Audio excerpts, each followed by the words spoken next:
طریقے سے کوئی بھی کام کر رہے ہیں, کچن میں کھڑے ہیں تو جناب وہ پانی بہہ رہا ہے, بات کر رہے ہیں پانی بہہ رہا ہے, پانی کی بوتلیں جو ہیں وہ آدھی خالی آدھی چھوڑ دیں, ان کو ضائع کر دیا.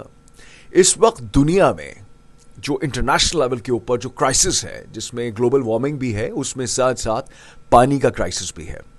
اور یہ ہماری نہ صرف دینی, سماجی, سوشل رسپانسبلٹی بھی ہے, بلکہ انسانیت کی طرف سے بھی ایک ذمہ داری ہماری بنتی ہے.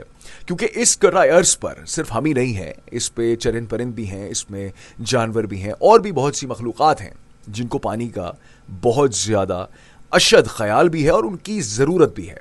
پانی یقیناً زندگی کا ایک خاصہ ہے, اور اس کے بغیر زندگی ادھوری ہے, نامکمل ہے.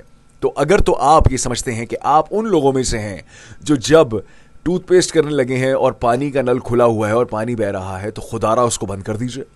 کوئی برتن دھو رہے ہیں, برتن پہ اگر صابن لگا رہے ہیں تو ان دا مین ٹائم اس کو پانی کو بند کر دیجئے. باہر پانی ڈال رہے ہیں پودوں میں اور پانی ڈل چکا ہے, اس کو چھوڑ کر موبائل فون پر نہ لگے رہیے, اس کو موبائل فون کو دفع کر دیجئے, پانی کو پہلے بند کر دیجئے. یہ آپ سے اس کی پوچھ گچھ ہوگی آخرت کے وقت میں.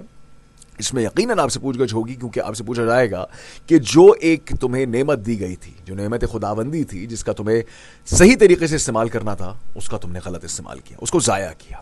تو اس سے پہلے کہ معاملہ ہاتھ سے نکل جائے اور بہت دیر ہو جائے, یہ میری آپ سے گزارش ہے کہ خدا را پانی کا استعمال دھیان سے کیجیے, اور اگر ہو سکے تو اس کو پرزرو کیجیے, اس کو یوٹیلائز کیجیے.